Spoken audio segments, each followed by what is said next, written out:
পাহাড়ের ঘটনার পরিপ্রেক্ষিতে নিঃসন্দেহে আমরা উদ্বিগ্ন। পর্যটকদের আটকে পড়া নিয়ে অন্তত 50,000 পর্যটক সরকারি সূত্র বলছেন আটকে পড়ে আছেন এবং আজকের ঘটনায় তারা আতঙ্কিত। আমি দ্রুত একবার সেই ছবিটা দেখিয়ে কি ব্যবস্থা নেওয়া হয়েছে এবং এই মুহূর্তের কি পরিস্থিতি, কতটা আতঙ্কিত পাহাড়ের পর্যটকরা, সরাসরি আপনাদের দেখানোর চেষ্টা করব। প্রথমে দেখব আজকের পর্যটকদের প্রতিক্রিয়া।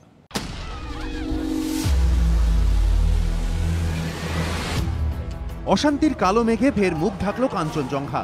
মোর্চার জঙ্গি আন্দোলনে আবার পাহাড়ে আগুন।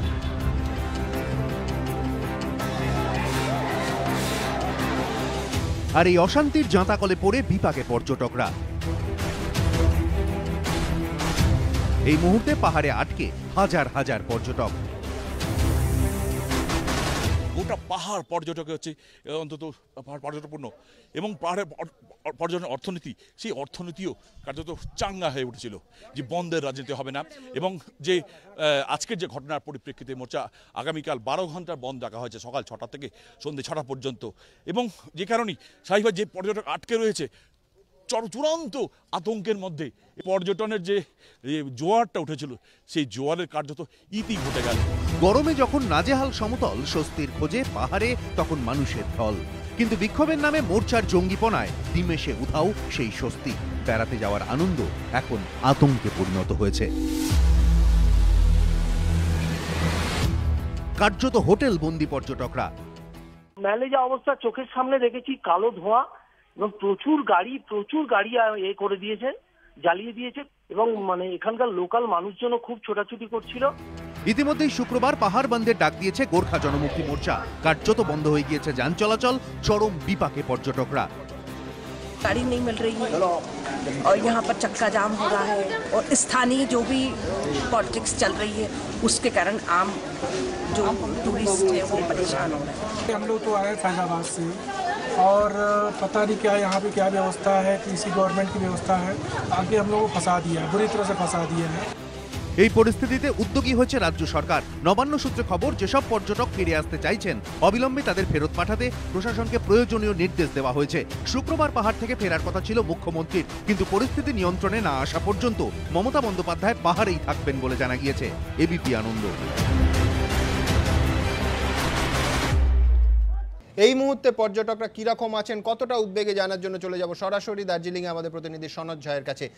সনৎ, এই মুহূর্তে যেখানে কালকে ইতিমধ্যেই বিমল গুরুংরা বলে দিয়েছেন যে সকাল 6টার আগে এবং সন্ধে 6টার পরে একমাত্র পর্যটকরা পাহাড় থেকে নামতে পারবেন, অর্থাৎ যে সময় ট্রেন এবং ফ্লাইটের সময় সেই সময় তারা নামতে পারবেন না, কাউকে প্যাসেজ দেওয়া হবে না। এই রকম একটা অগণতান্ত্রিক হুমকির পরিপ্রেক্ষিতে ঠিক কি ভাবছেন পর্যটকরা? দেখো সুমন, এই যে আজকে যেটা বলছিলাম যে পর্যটকরা যে চরম আতঙ্ক, সেই দুপুর থেকেই আতঙ্ক তৈরি হয়েছে এবং যে পরিমাণ পর্যটক রয়েছে এবং গাড়ি নেই, দুপুর থেকেই কিন্তু গাড়ি নেই। এই যে রাতের বেলা প্রায় কার্যত 4 গুণ ভাড়া দিতেও রাজি পর্যটকরা, সেই গাড়ি পাওয়া যাচ্ছে না। এবং যারা রয়েছে যে এবং অনেক হোটেল রয়েছে, সেই হোটেলগুলো থাকার ব্যবস্থা আছে, খাওয়ার ব্যবস্থা নেই। যে সেই হোটেলগুলো বন্ধ, রাত্রেবেলা খাবার পাবে না। এই যে একটা আতঙ্কের পরিবেশ, সেই পরিবেশ কিন্তু কাটানোর এখনো পর্যন্ত কোনো ব্যবস্থা হয়নি। আমরা যেটা জেনেছি যে এয়ারপোর্ট সকাল 6টার থেকে খুলবে এবং এয়ারপোর্ট অথরিটি এবং সিআইএসএফ তাদের দেখভালটা করবে এবং সেখানে যে ক্যাফেটেরিয়া আছে, সেখানে যে রেস্টুরেন্ট আছে, সেখানে খাবার সার্ভ করার ব্যবস্থা আগে হবে, যেটা পরে হয়। কিন্তু পাহাড় থেকে কীভাবে নামবে সেটা কিন্তু এখন পর্যন্ত পরিষ্কার নয়। তোমাকে দেখাতে পারি, আমরা রয়েছি রাজভবনে কিন্তু এখনো পর্যন্ত সেই পুলিশ বাহিনী রয়েছে। যারা পাহাড়ে থাকবে তারা কখন পৌঁছবে সেটাও পরিষ্কার নয়। একের পর এক এখান থেকে যে পুলিশ বাহিনী ডিপ্লয় করা হয়েছিল তারাই রাজভবনে ছিল, তারা কিন্তু এখন এখান থেকে বেরোচ্ছে। গাড়ি প্রচুর গাড়ি নেই, ফলে পুলিশ বাহিনী থাকবে কোথায়, তারা কি করে ফিরবে সেটা অনিশ্চিত। পাশাপাশি কালকে আরও কিছু পুলিশ বাহিনী পাহাড়ে আসছে। কিছুক্ষণ আগে যেটা খবর পাওয়া গেছে যে সেনা নেমেছে, এমনি যদিও আর গণ্ডগোলের পরিস্থিতি নেই, কিন্তু এই যে পুলিশের যে নিজস্ব ব্যবস্থা, প্রশাসনের যে নিজস্ব ব্যবস্থা, সেটা কিন্তু তাদের যে থাকার ব্যবস্থা সেটাই কিন্তু নেই। সেখানে একটা আতঙ্কের পরিবেশও রয়েছে কিন্তু সমান। ধন্যবাদ সনৎ। আপনাদের জানিয়ে রাখি কালকে 12 ঘন্টার সকাল 6টা থেকে সন্ধ্যে 6টা অবধি 12 ঘন্টার বন্ধ ডাকা হয়েছে মোর্চার তরফে। সুতরাং আবার গন্ডগোলের পরিস্থিতি তৈরি হতে পারে সেই আশঙ্কায় অনেকে ভুগছেন। আপনাদের জানিয়ে রাখি জলাপাহাড় থেকে ইতিমধ্যেই সেনাবাহিনী কিন্তু পৌঁছে গেছে দার্জিলিংয়ে, অনেকটা অংশে সেনাবাহিনীর টহল চলছে। আমি দ্রুত একবার চলে যাব উল্টোডাঙায়। যারা পর্যটকরা আটকে পড়েছেন তাদের পরিবার অত্যন্ত উদ্বিগ্ন, এটা বলার অপেক্ষা রাখে না। আমরা একটা সময় দেখেছিলাম যে যখন উন্মত্ত জনতা, যাদের পুলিশের ওপর একদিকে যেমন তারা আক্রমণ করছে, অন্যদিকে VSNL এর টাওয়ার ধ্বংস করতে দৌড়চ্ছে, সেই রকম একটা পরিস্থিতিতে নেটওয়ার্ক এবং সব জায়গায় যে মোবাইল নেটওয়ার্ক পাহাড়ে এমনিতেই কিছুটা দুর্বল এবং এই পরিস্থিতিতে আরও দুর্বল, যার ফলে বাড়ির সঙ্গে যোগাযোগ অনেক সময় হয়তো সমস্যা হয়েছে। সেখানে পরিবারের যে অংশ অন্য জায়গায় বাড়িতে রয়েছেন তারা উদ্বিগ্ন। যেমন এই মুহূর্তে উল্টোডাঙায় সোমা সাহা রয়েছেন, তার কাছে চলে যাব। সোমা দেবী, আপনার পরিবারের যারা গেছেন তাদের সঙ্গে যোগাযোগ হয়েছে, ঠিক কতটা উদ্বিগ্ন আপনারা? যোগাযোগ হয়েছে একটু আগে, দুপুর থেকে যোগাযোগ হচ্ছিল না, কিন্তু এক্ষুনি ওরা বলল হোটেলে জল নেই, জলের কোনো ব্যবস্থা হচ্ছে না, জলের গাড়ি আসছে না, বাচ্চাটা ভীষণ ভয় পেয়ে রয়েছে, ওরা গাড়ির চেষ্টা করছে যে নিচে নেমে আসার জন্য, সে গাড়িও পাচ্ছে না। আমরা তো বাড়িতে ভীষণ চিন্তিত এর জন্য, কেননা বাচ্চা কান্নাকাটি করছে খুব। কখন তারা আসার পরিকল্পনা করেছেন বা কালকে কি তারা তাহলে থেকে যাচ্ছেন? না, কাল থেকে যাচ্ছেন না, ওরা একটা গাড়ি ইতিমধ্যে ঠিক করেছেন, তাই সে ভোর 4টের সময় নিয়ে আসবেন। ধন্যবাদ আপনাকে। দ্রুত দেখে নেব যারা আটকে পড়েছেন সেই পর্যটকরা উদ্বিগ্ন এবং কার্যত পরিকাঠামোর সমস্যায় ভুগছেন, গাড়ি পাওয়া যাচ্ছে না। আমরা সবাই জানি যে এই রকম পরিস্থিতিতে যখন 8-এর দশকে হয়েছিল 87 কিংবা 88 সালে, তখনও যে সমস্যাটা হতো, সমতলের চালকরা এই রকম একটা পরিস্থিতিতে ওপরে উঠতে চাইতেন না এবং পাহাড়ের যারা চালক তারা গাড়ি চালাতে চাইতেন না, অসুবিধায় পড়তেন। আজকে যারা আটকে পড়লেন পাহাড়ে সেই পর্যটকরা কি বলছেন? এটা খুব দুঃখজনক ব্যাপার। আমরা গেছিলাম ঘুরতে ওই জায়গায় ওখানে আনন্দের সাথে, কিন্তু সেটা আমরা না করতে পেরে চলে এলাম, সেটা আমার খুব খারাপ লাগছে। গাড়ির মধ্যে আমরা উঠেছি, ঠিক সেই টাইমেই রাস্তাটা অবরোধ হয়ে গেল। নাম শুনলাম চাক্কা জ্যাম, এবং তার পরবর্তী ঘন্টা দেড়েক গাড়ির মধ্যে আমরা আটকা পড়েছিলাম। তারপর হঠাৎ বোম ব্লাস্ট শুরু হয়ে গেল, ফায়ারিংও হয়েছে সেখানে, সে শব্দ আমরা ওখান থেকে পেয়েছি। পাহাড়ে বেড়াতে যাবে বা যে অঞ্চলে বেড়াতে যাক সেখানে শান্তিতে থাকবে, সেইটুকুই আবেদন থাকবে সবার কাছে। झमेला हुआ दार्जिलिंग में, वो बमबाजी हुआ है, पुलिस का गाड़ी आग लगा दिया है, इसलिए वापस आना पड़ा कालसियांग से वापस आना पड़ा हम लोगों को। क्या करेंगे, दार्जिलिंग का जो टूर था वो कैंसिल कर दिया। দিলীপ ঘোষ বিজেপির রাজ্য সম্পাদক, তিনি বেগমপুরে কি বলেছেন দেখাবো আপনাদের। অম্বুজবাবু, আমার শুধু এইটা বলুন, রাজনীতির কাটা ছেঁড়া টানা পড়েন তো থাকবেই, কিন্তু ইস্যুটা কি? কোন ইস্যুতে আজকে এই এতজন পর্যটক, হাজার হাজার পর্যটক, 10 হোক বা 50 হোক, তাদের বিড়ম্বনা হচ্ছে? কোন ইস্যুতে আজকে এতগুলো সরকারি সম্পত্তি নষ্ট হলো? কোন ইস্যুতে পুলিশের জিপ জ্বললো? একজন ডিএসপি সহ 55 পুলিশ কর্মী, 55 জন তারা আহত হলেন। ইস্যুটা কি আমায় একটু বুঝিয়ে বলুন।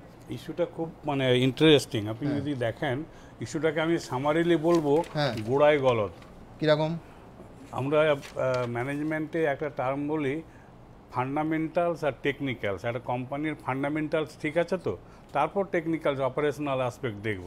এখানে এই যে পলিটিক্স হচ্ছে স্টেটে, ফান্ডামেন্টালস ঠিক নেই, ট্রাস্ট ডেফিসিট, অবিশ্বাসের রাজনীতি। আচ্ছা, অবিশ্বাস থাকলে এই তাণ্ডব করা যায়, এই গুণ বলি আপনাকে যখন শুরু হলো এই আন্দোলন, তারপর তৃণমূল এসে যেভাবে হ্যান্ডেল করার চেষ্টা করলেন, সেই যে 5 বছর আমি আপনাদের এই প্রোগ্রাম শুনেছি, দেখেছি যে 59 মাস পরে 1 মাস বাকি আছে, হঠাৎ জিটিএ পছন্দ নয়।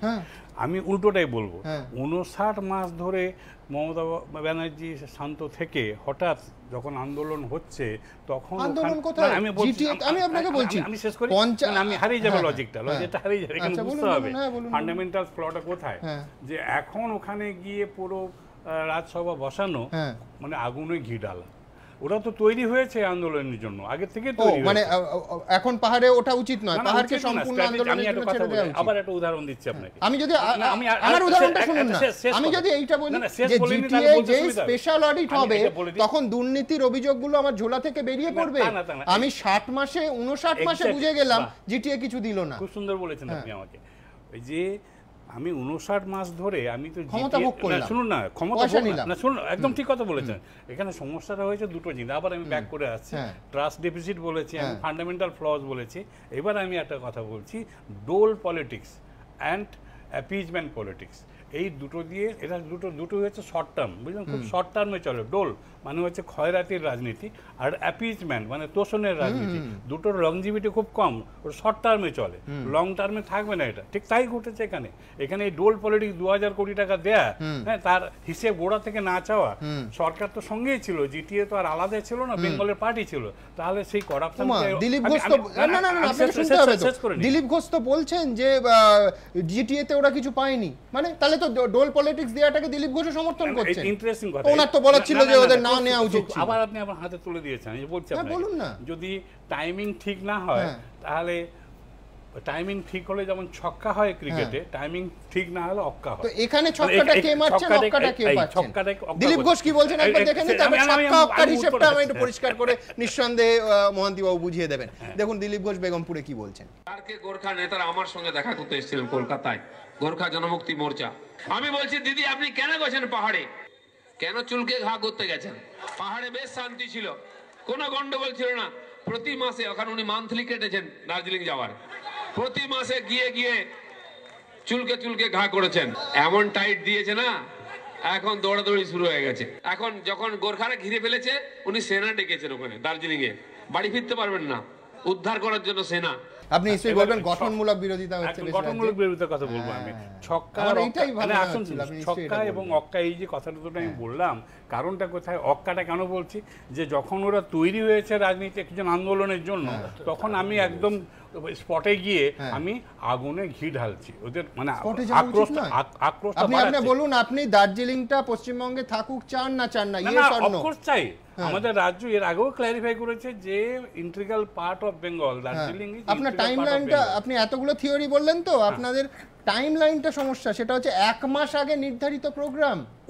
উল্টোটা বলছি আমি, যে এতদিন ধরে ঘুমানো হচ্ছিল 59 মাস ধরে, এখন রাজ্য ওখানে গিয়ে মিটিং করতে গেছে যখন ওরা আন্দোলনের জন্য তৈরি হয়েছে। যাওয়া উচিত না, ছেড়ে দেওয়া উচিত। এতগুলো পর্যটক এই অশান্তি আর গুন্ডাদের তাণ্ডবের মধ্যে ছেড়ে দেওয়া উচিত ছিল। তো একটা হয় না, অনেক স্ট্র্যাটেজি হয়, শুধু স্ট্র্যাটেজিক লস। এটাও বলুন যে আজ মুখ্যমন্ত্রী নেমে আসা উচিত ছিল, পাহাড়টাকে জ্বলতে দেওয়া উচিত ছিল না। এখন মুশকিলটা কি করলেন মুখ্যমন্ত্রী, কেন থাকছেন? আমি যেটা বলছি যে অম্বুজবাবু যে ফান্ডামেন্টালসের কথা বলছেন, ফান্ডামেন্টালসটাই তো বিজেপির ভুল। কারণ তারা কি ফান্ডামেন্টালসের উপর চলছে, যে গতকাল তো রোশনগিরি দিলীপ ঘোষের বাড়িতে এসেছিলেন, এবং সেখানে বোধহয় তিনি তো পরিষ্কারভাবে দুটো কথা বলেছেন, এক, বাংলা ভাষা চালু করা উচিত, দ্বিতীয়ত গোর্খাল্যান্ড সমর্থন করি না। পাশাপাশি আর একটা খুব গুরুত্বপূর্ণ কথা বলেছেন, ওরা আন্দোলন করবে, অর্থাৎ আন্দোলনের ছাড়পত্রটা দিলীপ বাবু দিয়েছেন। আমি খুব আশ্চর্য, আরেকটা ফান্ডামেন্টালস হতে পারে, মধ্যপ্রদেশের মতো গুলি চালিয়ে যেভাবে বিজেপি সরকার যেভাবে গুলি চালিয়ে 7 জন মানুষের মৃত্যু ঘটিয়েছে কৃষকের, সেটাও একটা গুরুত্বপূর্ণ ঘটনা। কিন্তু আমার যেটা খুব আশ্চর্য লাগে দিলীপ বাবুর কথা শুনে, বা অম্বুজ বাবুর কথা শুনে, বা এর আগে পঙ্কজ বাবু ছিলেন তার কথা শুনে, সেটা হচ্ছে যে ওনারা কি আদৌ বাংলায় পলিটিক্সটা করতে চান? 50,000 মানুষ, 50,000 পর্যটক আটকে আছে। আপনি যদি 4 জন করে ধরেন, প্রায় 2 লক্ষ মানুষ, তারা আজকে দেখছেন যে কিভাবে গুন্ডামি হয়েছে, কিভাবে মানে পথ চলতি মানুষের মানে না জানিয়ে এই ধরনের আন্দোলন হয়েছে, পরের পর এক গাড়ি জ্বালিয়ে দেওয়া হয়েছে, পুলিশকে আক্রমণ করা হয়েছে, এবং যেখানে 44 বছর পর বাংলারই একটা সম্মান, আজকে 44 বছর পরে সিদ্ধার্থ শঙ্কর রায়ের পরে আবার একটা মন্ত্রিসভার বৈঠক করে মুখ্যমন্ত্রী বারবার এই বার্তা দিচ্ছেন যে বাংলার সরকার। দ্রুত একবার সুমন ঘরায়ের কাছে চলে যাব। স্পেশাল অডিটের কথা বলা হয়েছিল, এই মুহূর্তে পাহাড়ের পরিস্থিতিতে স্পেশাল অডিট টিম পাহাড়ে পৌঁছানোর উদ্যোগ দেখা যাচ্ছে, তাই তো সুমন? একেবারেই কালকেই কিন্তু স্পেশাল অডিট টিম কিন্তু কালকে পৌঁছে যাবে। এই স্পেশাল অডিট টিম হচ্ছে 6 জনের, অর্থ দপ্তরের যে অফিসাররা রয়েছেন তার মধ্যে জয়ন্ত মজুমদার, তিনি deputy commissioner audit and accounts department, এর সঙ্গে আরো 5 জন অধিকর্তা সেখানে পৌঁছে যাবেন এবং তারা অডিট করবে। তার কারণ হচ্ছে, তুমি জানো মুখ্যমন্ত্রী কিছুদিন আগে বলেছিলেন যে জিটিএতে স্পেশাল অডিট হবে, তার একটাই কারণ, যে টাকা দেওয়া হয়েছে রাজ্য সরকারের তরফ থেকে প্রায় 2000 কোটি টাকার বেশি, সেই টাকার একটা বড় অংশ তছরূপ হয়েছে বলে রাজ্য সরকারের কাছে অভিযোগ এসছে। এই তছরূপটা কেন হলো, কিভাবে করলো, যে সমস্ত প্রকল্পগুলো উন্নয়নের জন্য পাহাড়ের জন্য নেওয়া হয়েছিল সেগুলো ইমপ্লিমেন্ট করা হলো না, কতটা ইমপ্লিমেন্ট করা হলো, পুরোটাই কিন্তু অডিট করে দেওয়া হবে। এবং তোমাকে আরো একটা বিষয় জানিয়ে রাখি, নবান্নের আমলাদের একাংশের ধারণা, যেটা যে স্পেশাল অডিটটা যখন ঘোষণা করেছিলেন মুখ্যমন্ত্রী, তখনই কিন্তু বিমল গুরুংরা অত্যন্ত রেগে যান এবং তারা বিষয়টার প্রতিবাদ করেন। অর্থাৎ বুঝতেই পারছো, সেখান থেকেই কিন্তু আজকের এই যে আগুন, এর সূত্রপাত, এটা নবান্নের আমলাদের একাংশের ধারণা। যাই হোক, আগামীকাল স্পেশাল অডিট টিম তারা কিন্তু পাহাড়ে পৌঁছচ্ছেন এবং জিটিএর যিনি নতুন স্পেশাল সুমন তুমি আমাদের সঙ্গে থাকো। আবার তোমার কাছে এক্ষুনি জানতে চাইবো যে নবান্নের তরফে, প্রশাসনের তরফে এই যে পর্যটকরা 50,000 মানুষ আটকে রয়েছেন তারা যাতে নিরাপদে সমতলে চলে আসেন, শিলিগুড়িতে চলে আসেন, তার কি ব্যবস্থা হয়েছে আমি তোমাকে জানতে চাইবো। তার আগে এই মুহূর্তে টেলিফোন লাইনে চৈতি ঘোষালের সঙ্গে কথা বলবো। তারা মিরিকে একটা শুটিং করছিলেন, আটকে পড়েছেন বা ফেরার উদ্যোগ করছেন। চৈতি, ঠিক কি হয়েছে এই মুহূর্তের পরিস্থিতি? আপনারা কোন পরিস্থিতির মধ্যে এই মুহূর্তে আছেন? আমরা মিরিকে জামাই রাজার শুটিং করছিলাম, তো তারপরে একটা পয়েন্টের পরে দেখা গেল যে জায়গাটা বেশ উত্তপ্ত হয়ে গেছে, সব দৌড়াদৌড়ি করছে, রাস্তা ফাঁকা হয়ে যাচ্ছে, মানে দোকানপাট বন্ধ হয়ে যাচ্ছে। তো সেটা খুব মানে তাৎক্ষণিক সঙ্গে সঙ্গে ঘটে গেল, এত দ্রুত ঘটে গেল এবং আমরা বুঝতে পারলাম যে এই পরিস্থিতি থেকে কিছুতেই শুটিং তো করার প্রশ্নই ওঠে না, আমাদের নিচে চলে যাওয়াটা দ্রুত ব্যবস্থা করার দরকার আছে। তো আমি তো প্রায় আমরা নিচে নেমে এসেছি, চালসার দিকে আমাদের শুটিং করতে হচ্ছে। ইনফ্যাক্ট আমি এখন অবধি মেকআপও তুলিনি, আমি মানে on the way to Chalsa. সুতরাং দেখা গেল যে পুরো পরিস্থিতিটা ভীষণ বেশ উত্তপ্ত এবং খুব গম্ভীর। সেখানে এত বড় একটা ইউনিট নিয়ে তো শুট করা রিস্ক নেওয়া যায় না, দোকানপাটই বন্ধ হয়ে যাচ্ছে, আমাদের খাবার দাবারেরই বা ব্যবস্থা কি করে হবে। তো সুতরাং যেটা মনে হয়েছে আমাদের যে পাহাড় বন্ধ হয়ে গেলে তখন তো অনেক রকমের অসুবিধা হতে পারে এবং আমাদের শুটিংটাও তাড়াতাড়ি শেষ করার ব্যাপার আছে, সমস্ত আর্টিস্ট আছে, অর্জুন আছে, মানে অর্জুন চক্রবর্তী, বেনুদার ছেলে ও আছে, নতুন ইউনিট আছে, সমস্ত আমাদের প্রায় 50 জনের ওপর, তারও বেশি হয়তো ইউনিট আছে, সুরিন্দর ফিল্মসের লোকেরা আছেন। তো সেই জন্য আমাদের সেটা মনে হলো যে পরিস্থিতিটা তৈরি হলো, তাতে মনে হলো যে দ্রুত নিচে নেমে যাওয়াটা ঠিক ঠিক। অর্থাৎ চৈতি যে পরিস্থিতির বর্ণনা দিল তাতে একটা জিনিস পরিষ্কার যে কার্যত বন্ধের সিচুয়েশন কিন্তু ইতিমধ্যে তৈরি হয়ে গেছে। শুধু 6টা থেকে, আগামীকাল সকাল 6টা থেকে সন্ধ্যে 6টায় সেটা কিন্তু আবদ্ধ নেই। সুমন, দ্রুত বলো যে নবান্নের তরফ থেকে কি কি বিশেষ ব্যবস্থা নেওয়া হয়েছে, কারণ পরিবহনের সমস্যা ইতিমধ্যেই সমস্ত পর্যটক প্রায় টেলিফোন করে আমাদের অফিসে বলেছেন। সুমন, দ্রুত। দেখো, পরিবহন দপ্তরের কর্তারা ইতিমধ্যে কিন্তু শিলিগুড়িতে দফায় দফায় বৈঠক করছেন যাতে পরিবহন নিয়ে কোনো সমস্যা না হয়, এবার প্রত্যেকটি পর্যটক যাতে সুস্থভাবে স্বাভাবিকভাবে নেমে আসতে পারে আজকে রাতে এবং কালকে বন্ধের মধ্যে, তার জন্য যাবতীয় ব্যবস্থা প্রশাসনের তরফ থেকে নেওয়া হচ্ছে। কারণ সরকারের কাছে যে হিসেবটা ছিল যে প্রায় 10,000-এর মতো পর্যটক আটকে রয়েছেন, কিন্তু সেই সংখ্যাটা হয়তো বাড়ছে, তার কারণ হচ্ছে সেরকম পরিষ্কার করে হিসেব কিন্তু সরকারের কাছে কখনো থাকে না। সেই জায়গা থেকেই কিন্তু প্রশাসন যথেষ্ট উদ্বিগ্ন, কারণ আজকে রাত্রেবেলাও যদি সমতলে পর্যটকরা নামে রাতের অন্ধকারে, সেক্ষেত্রে যাতে কোনো রকম ভাবে অসুবিধা না হয় তার জন্য তাদেরকে পুলিশ প্রোটেকশন দেওয়ার জন্য সমতল থেকে পুলিশ ডাকা হয়েছে। তারা যাতে পাহাড়ের দিকে পেট্রোলিং করে বা বিভিন্ন পয়েন্টে পয়েন্টে যাতে দাঁড়িয়ে থাকে, যাতে কোথাও কোনো রকম গন্ডগোলের মধ্যে পর্যটকরা না পড়ে। এবং কালকে সকাল থেকে যারা নামবেন তারাও যেন নিশ্চিন্তে নামতে পারেন সমতলে এবং নামার পর যাতে কলকাতায় ফিরতে পারেন সুস্থভাবে, তার জন্য যাবতীয় ব্যবস্থা যেমন করা হয়েছে পরিবহন দপ্তরের তরফ থেকে, পাশাপাশি এয়ারপোর্ট অথরিটির সঙ্গে কথা বলেও যাতে যাত্রীদের সুযোগ সুবিধা দেওয়া যায় তার জন্য যাবতীয় ব্যবস্থা কিন্তু মমতা বন্দ্যোপাধ্যায় সরকার ইতিমধ্যেই নিয়েছে। ধন্যবাদ সুমন। আমি তন্ময় বাবুর কাছে আসবো। তন্ময় বাবু, বারবার খালি মনে পড়ে যাচ্ছে যে 87-88 সালের হিলকাট রোড থেকে সেই ঝাঁক ঝাঁক গুলি ছুটে আসা। যদিও এই মুহূর্তের পরিস্থিতি আজকে অন্তত কোনো তরফে গুলি চলেছে বলে সে খবর পাওয়া যাচ্ছে না, কিন্তু একটা কোথাও তুলনাটা এসেই যাচ্ছে, তার কারণ পাহাড় জ্বলছে। তন্ময় বাবু হাসছেন। আমাদের প্রথম কথা হচ্ছে আমরা অশান্তি চাই না, আলোচনার মাধ্যমে সমস্যার সমাধান চাই। পর্যটকদের পূর্ণ নিরাপত্তা, ফেরার উপযুক্ত ব্যবস্থাপনা আমরা চাই। একটু আগে শুনছিলাম যে গতকাল রোশনগিরি দিলীপ ঘোষের সঙ্গে দেখা করেছিল। আমরা যেন ভুলে না যাই 2010 সালে রোশনগিরি ছত্রধর মাহাতোর সঙ্গে দেখা করেছিলেন, যে ছত্রধর মাহাতোর সঙ্গে আমাদের মাননীয় মুখ্যমন্ত্রী মোটরসাইকেলে চেপে দেখা করেছিলেন। আমরা যেন ভুলে না যাই 2007 সালে বিমল গুরুংয়ের পার্টি গজমর জন্ম হয়েছিল after 20 years smooth running of DGHC. আমরা যেন ভুলে না যাই 2010 সালে সুকনায় গজমর যে সম্মেলন হয়েছিল, সেই সম্মেলনে আজকের মন্ত্রী তৎকালীন বিরোধী দলনেতা পার্থ চ্যাটার্জি উপস্থিত ছিলেন, বক্তৃতা করেছিলেন। আমরা যেন ভুলে না যাই, তুমি এক্ষুনি চাইলেই দেখাতে পারো যে ভবিষ্যতে গোর্খাল্যান্ড পাবো এই শর্তে জিটিএ মানলাম। জিটিএ চুক্তিতে সই করার পরে বিমল গুরুংয়ের ফার্স্ট স্টেটমেন্ট ছিল এইটা, এবং সেই চুক্তিপত্রে ভবিষ্যতে গোর্খাল্যান্ডের বিষয় আলোচিত হবে এই অপশন রাখা হয়েছিল, যা তার আগে বামফ্রন্ট সরকারের আমলে 87-88 অত গোলমালের মধ্যেও একটা সিঙ্গেল স্ট্যান্ড পয়েন্টে জ্যোতি বোস বুদ্ধদেব ভট্টাচার্য আজীবন দাঁড়িয়েছিলেন, গোর্খাল্যান্ড কথাটা চলবে না, দার্জিলিং বাংলার অবিচ্ছেদ্য অঙ্গ, কোনো অবস্থাতে এর ব্যত্যয় হবে না, এবাদে যা চাও সব দেব। আমরা যেন ভুলে না যাই যে আসলে মাননীয় মুখ্যমন্ত্রী অনেকবার পাহাড়ে গেছেন, ঠিক, আজকেও আছেন, থাকবেন, পর্যটকদের ফেরানোর ব্যবস্থা করবেন, সব ভালো, কিন্তু বাস্তবে কি উনি পাহাড়ের সমস্যাটা বুঝেছেন? সমস্যাটা তো জাতিসত্তার সমস্যা। উনি 15টা বোর্ড গড়তে গেলেন কেন?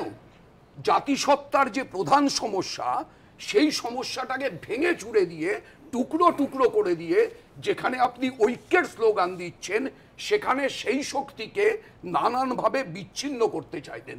আমি মাননীয় মুখ্যমন্ত্রীর বক্তৃতা শুনছিলেন, উনি বলছেন উনার সরকার নাকি নেপালি ভাষার স্বীকৃতি দিয়েছে। এখান থেকে যদি রেস করছে তোমার টিভির চ্যানেল যায়, তাহলে পরে তো ঘোড়াগুলো সব এক্ষুনি হাসা শুরু করবে। নেপালি ভাষার স্বীকৃতি তো উনার সরকারের জন্মের অনেক আগে হয়ে গেছে। রাজ্য সরকার করে, কেন্দ্রীয় সরকার করে, উনার সরকার করবে কি করে? কোনো কনস্টিটিউশনে উনার সরকার করতে পারে না। উনি বলে দিচ্ছেন উনার সরকার করছে। এই এতগুলো পয়েন্টের বটম লাইন কি আমি এটা বলতে পারি যে দেখ কেমন লাগে? বিজেপির মতো আপনারা ভাবছেন দেখ কেমন লাগে? না না, একদমই না, একদমই বিজেপির মতো না। আমি একটা শেষ কথা বলছি, মাননীয় মুখ্যমন্ত্রী পরশুদিন ওখানে পৌঁছেছেন। যখন পৌঁছেছেন মাননীয় মুখ্যমন্ত্রী, এতগুলো যখন নতুন করে দেখানো হচ্ছে, ওটাও একটু দেখানো হোক। জিটিএর একটা মিছিল হচ্ছিল, মুখ্যমন্ত্রীর গাড়ি সেই মিছিলের পাশ দিয়ে যাচ্ছিল, মুখ্যমন্ত্রী সেই মিছিলের সামনে নেমে গেলেন। নেমে মিছিলকারীদের একজনকে বললেন, क्या सत्यानाश के लिए মিছিল কাটতা হয়? নিশ্চয়ই আপনাদের রেকর্ডে আছে। না, আমাদের রেকর্ডে নেই, এবং আপনাকে জানিয়ে রাখি আপনার অবগতির জন্য, ভারতবর্ষের কোনো চ্যানেলে রেকর্ডে আছে বলে আমি দেখিনি। আমার এখানে অন্তত 6-7টা চ্যানেল সব সময় লাইভ চলে, আমি কোনোদিন দেখিনি। আপনি প্লিজ চ্যানেলের নামটা বলুন। রিপোর্টেড হয়েছে। না না না না না, ওম প্রকাশ দা উনি যখন বলেছেন ওনাকে চ্যানেলের নাম বলতে হবে। আমি জেনারেলি অন্য সংবাদ মাধ্যম রিপোর্ট করতে, না না না আপনি থামুন। তন্ময় বাবু পাবলিকলি বলেছেন উনি চ্যানেলে দেখেছেন, আমি সেই চ্যানেলের নামটা জানতে চাই। আমি জেনারেলি অন্য সংবাদ মাধ্যমের নাম জানি না, কিন্তু আমি তাদের কৃতিত্ব দেওয়ার জন্য আমি মিলিয়ে নেব। পাবলিকলি আপনাকে বলতে হবে কোন চ্যানেলে দেখেছেন। টাইমস নামে দেখিয়েছে, আমি ক্রস চেক করব। কি দেখলাম দর্শকদের সামনে সরাসরি টাইমস নামের ফুটেজ এবং উত্তর আপনাদের সামনে রাখব। এবং মাননীয় মুখ্যমন্ত্রী 6 তারিখে নেমে এই কথা মিছিলের সামনে বলেছেন। জেনারেলি আমরা কি করি, খুব বিস্ময়কর, কারণ আমার ঘরে সব সময় টাইমস নাম চলে, এই ফুটেজের 1টি সেকেন্ডও আমি দেখিনি। না না ঠিক আছে, আপনি না না আমি চ্যালেঞ্জ রাখলাম, আমি চ্যালেঞ্জ করলাম। আমিও তো চ্যালেঞ্জ করছি। আপনি দেখেছেন, নিজের চোখে দেখেছেন তো? হ্যাঁ, আমিও তো। আপনি মাননীয় একজন বিধায়ক, হ্যাঁ ইয়েস, আপনি নিজের চোখে দেখেছেন টাইমস নামে সবচাইতে বেশি প্রচারিত চ্যানেলের সবচাইতে সম্মানিত অ্যাঙ্কর। এইটা মুখ্যমন্ত্রীর বক্তব্য, ক্যামেরায় রেকর্ড আছে, আমি টাইমস নামেকে জানতে চাইবো। বিমল শঙ্কর নন্দ, প্রশ্নটা খুব পরিষ্কার, সেটা হচ্ছে আজকের এই অশান্তির পেছনে তৃণমূল সরকারেরই পরের পর পদক্ষেপ আছে, যেটা তন্ময়বাবু গত 5 মিনিট ধরে বললেন। না, তন্ময়বাবুর কথা ওনার কথা আমি বলবো না, শুধু একটা লাইন আমি আটকে গেলাম, স্মুথলি বলে যাচ্ছিলেন, ওই লাইনটা আমার একটু জানতে ইচ্ছে করছে। After 20 years of smooth running of Darjeeling Gorkha hill council. তো আমি কিছু পড়াশুনো করি না ওই সকাল বিকেল একটু বইপত্র কাগজপত্রগুলো ওল্টাই, ওইটুকু আমার একটা বদভ্যাস রয়েছে। তো আমি 1998-99 সাল থেকে কিছু কিছু উদাহরণ দিয়ে যাই। পশ্চিমবঙ্গ সরকার প্রায়ই বলতো হিসেব দাও, সুভাষ ঘিসিং বলতেন রাজ্য দাও। 2002 সাল সিপিএম ঠিক করলো। বিমল দা আপনি বলতে থাকুন। এই মুহূর্তে দর্শকরা দেখতে পাচ্ছেন সেনাবাহিনীর, আমি বারবার যেটা বলছি, সেনাবাহিনীর যে একের পর এক কোম্পানি ঢুকতে চলেছে দার্জিলিংয়ে, জলাপাহাড়ের দিক থেকে তারা ঢুকছে, এই মুহূর্তে সেই ছবি আপনারা দেখতে পাচ্ছেন। বিমল দা, সিপিএম ঠিক করলো দার্জিলিংয়ে তাদের কনফারেন্স হবে, জেলা কনফারেন্স। সুভাষ ঘিসিংয়ের এক ধমকে নেমে চলে এলো, শিলিগুড়িতে কনফারেন্সটা করলো। শেষ পর্যন্ত সিপিএম সরকার বা বামফ্রন্ট সরকার বাধ্য হয়েছিল 6th শিডিউল নিয়ে, এবং সেই 6th শিডিউলটাকে নিয়ে বোঝানোর জন্যে যাদের গালিগালাজ না করে জলও খান না, সুষমা স্বরাজের কাছে গিয়ে রিকোয়েস্ট করা হয়েছিল আপনি সাপোর্ট করুন। সুষমা স্বরাজ বললেন ওখানে 6th শিডিউল কী করে হবে, বিজেপির বাধ্য হতেই 6th শিডিউলটা কিন্তু হয়নি। This is history, part of history. আমার কথা অন্য। আমার কথা হচ্ছে আজকে যা ঘটেছে এটা হয়তো ঘটতো, কেন ঘটতো? আমরা ম্যারেজ অফ কনভিনিয়েন্সের কথাই জানি, একদম জবরদস্তি এই সিস্টেমটা রাখতে হয়েছে। এটা ঠিক, তন্ময়দাকে একটা কথা আমি সাপোর্ট করি, এটা একটা অদ্ভুত জাতিসত্তার সমস্যা, এটা ক্রিয়েটেড জাতিসত্তা। তার কারণটা কি? আপনি যদি জাতিসত্তা ঠিকঠাক ওখানে থাকতো তাহলে কিন্তু লেপচা বা ভুটিয়ারা ওরকম দমবন্ধকর পরিস্থিতিতে থাকতো না। আপনার মনে নেই যেদিন জিটিএ চুক্তি হচ্ছে সেখানে ভুটিয়ারা, লেপচারা কলেজ স্ট্রিটে বিদ্যাসাগর মূর্তির পাদে এসে অনশন করছে, কারণ তারাই জাতিসত্তার সঙ্গে নিজেকে মেলাতে চায়নি। জাতিসত্তা বলে অ্যাজ সাচ তৈরি হয়, হয়তো কনস্ট্রাকশন হয়, তার মধ্যে বহু খণ্ড জাতিসত্তা থাকে। এই খণ্ড জাতিসত্তাকে, ঠিক আছে, একটা পলিটিক্যাল স্ট্র্যাটেজি হিসেবে মমতা ব্যানার্জি বুঝতে পেরেছিলেন, এই খণ্ড জাতিসত্তাটাকে দিয়ে উনি এই জাতিসত্তার যে মূল ভিত্তিটাকে ধাক্কা মারবেন। ডিভাইড অ্যান্ড রুল পলিসি, সেটা আপনি সেভাবে ব্যাখ্যা করতে পারেন, আমি এভাবে ব্যাখ্যা করতে পারি। বেশ, কতখানি ভুল কি ঠিক আমি জানি না, কিন্তু এটাও সত্যি যে একই হিস্ট্রি রিপিট হচ্ছে। যখনই বামফ্রন্ট সরকার হিসেব চাইতো, সুভাষ সিং রাজ্য চাইতো, এবার যেই অডিট হয়েছে বিমল গুরুং এবার গোলমালে গেছে। তার কারণ একটা, আচ্ছা এই কয়েক মাস আগে, এই তো শেষ হয়ে যাবে, আর কয়েকটা মাস আগে তোমার মনে পড়লো জিটিএ ব্যর্থ, আগে তো ছেড়ে দিতে পারতো এক বছরের মধ্যেই, যে রাজ্য সরকার আর তো এক মাস ছিল, জাস্ট এক মাস আগে মনে পড়লো যে কিচ্ছু পাইনি। 2 নম্বর, একের পর এক বোর্ডে যখন তার পায়ের তলায় মাটি প্রায় গুঁড়িয়ে গেছে তখন মনে পড়লো। 3, এবারের যে নির্বাচনে আপনি হিলে দেখতে পাবেন, আগের যে হেজিমনি যাকে ছিল ওই গোর্খাদের, গোর্খা জনমুক্তি মোর্চা বা তার আগে সুভাষ সিং এর ওই দলটি, সেইটা কিন্তু অনেকটা ভেঙে গেছে। সুভাষ সিং এর দল আবার উল্টো দিকে চলে এসছে, তৃণমূল কংগ্রেসের সঙ্গে মোর্চা করছে। অর্থাৎ তাদের যে হেজিমনি, এই হেজিমনিটা না, এটা তো আমি বলছি বিমলদা, ফিগারও তাই বলছে। মানে কার্শিয়াংয়ে আমি মিরিক তো এত হইচই, মিরিক পুরসভা তৃণমূল পেয়েছে, কার্শিয়াংয়ে 16তে তৃণমূলের হরকা বাহাদুর ছেত্রী তৃণমূলের সমর্থনে হেরে গেল, কিন্তু ভোটের পার্সেন্টেজ হচ্ছে 16, বলছি আমি 41.79%, কার্শিয়াংয়ে 34%, দার্জিলিংয়ে 29.61%। এসআর সুব্বা প্রার্থী ছিলেন, কার্শিয়াংয়ে শান্তা ছেত্রী প্রার্থী ছিলেন। গড় করলে দাঁড়াচ্ছে 35.46%। আমি বলছি মোর্চার থেকে এর থেকে বড় থ্রেট কি হয়? 5% ঘুরিয়ে দিন, খেলাটাই তো পাল্টে যাবে। শান্তা ছেত্রীকে অলরেডি রাজ্যসভায় প্রার্থী করা হবে বলে দেওয়া হয়েছে, আরেকটা পলিটিক্যাল স্ট্র্যাটেজি। সবচেয়ে বড় কথা এখানে, ওরা ভাবছে গোর্খা জনমুক্তি মোর্চা যে কেন্দ্রীয় সরকার হয়তো ওদের পৃথক রাজ্যের দাবিটা মানতে পারে। এটাও সত্যি, আমি এখান থেকে বলে দিচ্ছি আজকে বসে, কেন্দ্রীয় সরকার কোনো কালে মানবে না আমি যদি এই বর্তমান সরকারের পলিসিটাকে ঠিকঠাক বুঝে থাকি।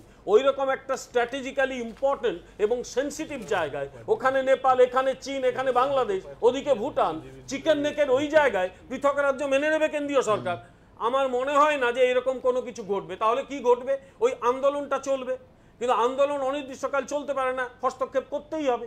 এবারে যেটা হয়েছে, বামফ্রন্ট যেরকম ভয় কুঁকড়ে যেত, বর্তমান সরকারকে আমি কুঁকড়াতে দেখছি না। এইখানে একটা সম্মুখ সমরের সম্ভাবনা রয়েছে, সেইটা রাজ্য সরকার কিভাবে হ্যান্ডেল করে সেটা দেখার বিষয়। কোট আনকোট বিমল শঙ্কর নন্দ সম্মুখ সমর, কিন্তু আজকে দুপুরের যে ছবিটা উঠে এলো তার পেছনে কারণগুলো ঠিক কি, কিভাবে এই হিংসা ক্রমশ বাড়তে থাকলো দেখুন। পাহাড়ে হাজির গোটা মন্ত্রিসভা, মুখ্যমন্ত্রী থেকে মুখ্য সচিব সকলেই উপস্থিত। আর তখনই কিনা এই দৃশ্য,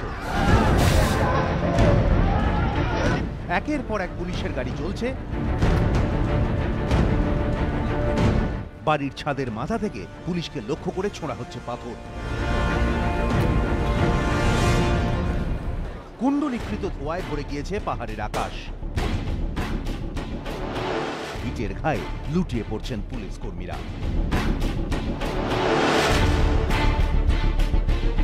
রাজভবনে আটকে মন্ত্রীরা, মোর্চার জঙ্গি আন্দোলন ঘিরে পাহাড়ে উঠে এলো এই ছবি।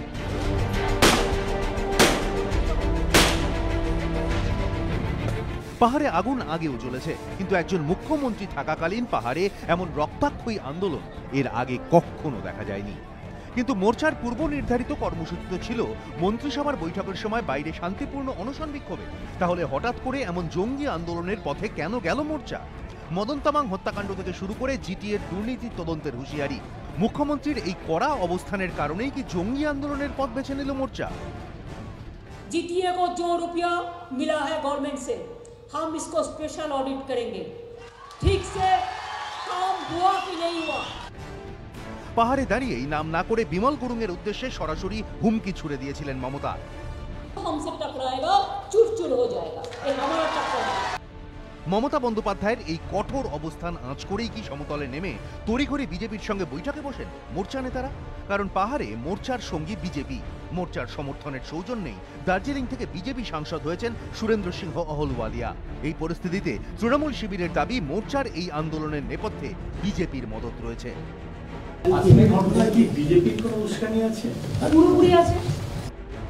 বিজেপি পাল্টা দায় চাপাচ্ছে মমতা বন্দ্যোপাধ্যায়ের ওপর। মুখ্যমন্ত্রী প্রত্যেক মাসে যাচ্ছেন ওখানে বিভাজন তৈরি করে অশান্তি করার জন্য।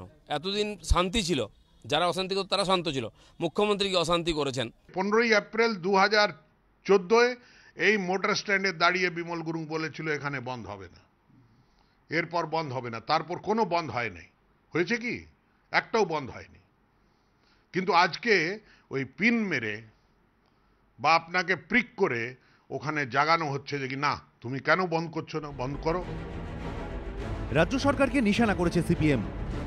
শুধুমাত্র হোর্ডিং ব্যানার পাহাড় হাসছে বলে প্রোপাগান্ডা করে সমাধান করা সম্ভব নয়। তার সঙ্গে একটা পলিটিক্যাল সলিউশনের জন্য কতগুলো পদক্ষেপ নিতে হয়, কতগুলো রাজনৈতিক পদক্ষেপ লাগে।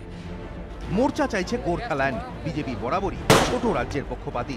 দার্জিলিং থেকে বিজেপি সাংসদ সুরেন্দ্র সিংহ অহলুওয়ালিয়া তো প্রকাশ্যে পৃথক গোর্খাল্যান্ডের পক্ষেও সওয়াল করেছেন। पंजाब का आदमी कहता है कि मैं पंजाब का हूँ, बंगाल का आदमी कहता है मैं बंगाल का हूँ, बिहार का आदमी कहता है मैं बिहार का हूँ, तमिलनाडु का आदमी कहता है मैं तमिलनाडु का हूँ, केरल का आदमी कहता है मैं केरल का हूँ। गोरखा कब कहेगा कि मैं गोरखालैंड का हूँ? ये सपने जो लाखों लोगों करोड़ों लोगों ने देखे हैं उनका सपना भी पूरा होना चाहिए। কিন্তু সমতলে বিজেপি নেতৃত্বের মধ্যে কি পৃথক গোর্খাল্যান্ড ইস্যুতে মতপার্থক্য রয়েছে? পৃথক রাজ্যের দাবি আমাদের সমর্থন নয়, এটা কেন্দ্রের ব্যাপার। কেন্দ্র দেখবে, কেন্দ্রের কাছে ওনারা যাচ্ছেন, কেন্দ্র সরকার নিশ্চয়ই এটা ভাববে। আমরা কোনো জনগোষ্ঠীর নামে কোনো রাজ্য বা স্বয়ংশাসিত সংস্থা তৈরি করবার বিরুদ্ধে। আমরা বাংলা ভাগের বিরুদ্ধে। আমরা মনে করি যে গোর্খাল্যান্ড পৃথক রাজ্য হওয়ার মতো কোনো ভায়াবিলিটি সেখানে নেই। পর্যবেক্ষকদের একাংশের ব্যাখ্যা, বিজেপি গোর্খাল্যান্ড নিয়ে বিশেষ কৌশল নিয়েছে। একদিকে দার্জিলিং লোকসভা আসন যাতে হাতছাড়া না হয় তার জন্য মোর্চার পৃথক রাজ্যের দাবিকে পুরোপুরি খারিজ করে না তারা। আবার সমতলের ভোট হাতছাড়া হওয়ার আশঙ্কায় পৃথক গোর্খাল্যান্ডের দাবিকে পুরোপুরি সমর্থনও করে না। কিন্তু মোর্চার জঙ্গি আন্দোলন থেকে একটা জিনিস স্পষ্ট, ফের পৃথক গোর্খাল্যান্ডের দাবিকে হাতিয়ার করে আন্দোলনে নামার প্রস্তুতি নিচ্ছে তারা। এই পরিস্থিতিতে কি করবে বিজেপি? তারা কি কোনো নির্দিষ্ট অবস্থান নেবে এবার? এবিপি আনন্দ। এস আলুওয়ালিয়া আজকে কি বলেছেন আপনাদের দেখাবো। ওম প্রকাশ মিশ্রের কাছেও আসবো। তার আগে দ্রুত একবার চলে যাব বেহালায় চিরন্তন দাস পুরকায়স্থের কাছে। উদ্বিগ্ন পরিবারের বেশ কিছু মানুষ দার্জিলিংয়ে আটকে পড়েছেন, তাদের সঙ্গে একবার যোগাযোগ হয়েছিল। চিরন্তন বাবু, কি পরিস্থিতি এই মুহূর্তে আপনাদের পরিবারে? যারা ওখানে আটকে পড়েছেন কেমন আছেন, খবর পাচ্ছেন? হ্যাঁ, অ্যাকচুয়ালি আমার দাদা বৌদি আর আমার মানে ভাইপো গেছে। তো আজকে ওদের ট্রেন ছিল মানে এনজেপি থেকে। তো আমি ফোন করি ধরুন ওই 1টা নাগাদ, মানে যে ধরো কতদূর। তো ওরা বলে ভাই এই এই অবস্থা। এবার ফোনে ইনফ্যাক্ট আমি মানে বম্বিংয়ের ইয়েও শুনতে পাই, সাউন্ডও শুনতে পাই। তখন ভাইপোটা ছোট 4 বছর বয়স, তো খাওয়া দাওয়ার বেশ কিছু প্রবলেম হচ্ছে বলছে। তো মানে হঠাৎ কি হলো কে জানে। মানে পাহাড় তো মানে বাঙালি একটা ভালোবাসার জায়গা, দার্জিলিং যেটা মানে এতদিন তো শান্ত ছিল, হঠাৎ কি হলো কে জানে। এটাই ব্যাপার। তো বাড়িতে সবাই টেনশনে রয়েছে, একটা তো টেনশন থাকবেই। ফোনে যখন কথা বলছিলেন তখন এই যে অশান্ত পরিস্থিতি সেটা কোনোভাবে বুঝতে পারছিলেন? ওনারা কিরকম পরিস্থিতির মধ্যে ছিলেন যখন এইটা ঘটছিল? বুঝতে পেরেছি আমার দাদা একটু প্যানিক আছে। ও আমাকে মানে ফোনে শোনালো, এই দেখ ভাই মানে তুই সাউন্ড পাচ্ছিস হয়তো বম্বিং এর। তারপর তো টিভিতে দেখছি, মানে আপনাদের চ্যানেলে দেখছি, ইনফ্যাক্ট টাওয়ারে পাওয়া যাচ্ছে না ফোনে, মানে হয়তো 10 বার ট্রাই করলে একবার পাওয়া যাচ্ছে। ঠিকই। আমরা দ্রুত একবার অনেকেরই মনে পড়ে যাচ্ছে যে সেই 87-88 হিলকাট রোড থেকে ঝাঁক ঝাঁক গুলি ছুটে আসার সেই ভয়াবহতা, সেই আতঙ্কের ছবি। যদিও এই মুহূর্তে পরিস্থিতি ঠিক সেই পর্যায়ে যায়নি, সৌভাগ্যের বিষয়। দ্রুত একবার দেখব যে আন্দোলনে উত্তাল হয়েছিল পাহাড়, সুভাষ সিংয়ের নেতৃত্বে কি ছিল তখনকার ছবিটা দেখ।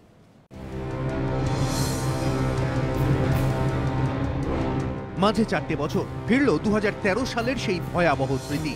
গোর্খা জনমুক্তি মোর্চার জঙ্গি আন্দোলনে ফের অশান্ত পাহাড়, পুড়ে ছাই হয়ে গেল পুলিশের আউটপোস্ট।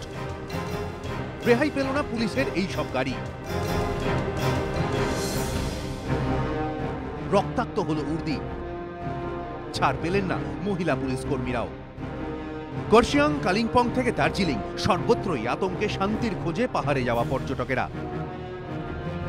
পাহাড়ে আগুনের স্মৃতি বহু পুরনো, শুরুটা সেই 8-এর দশকে।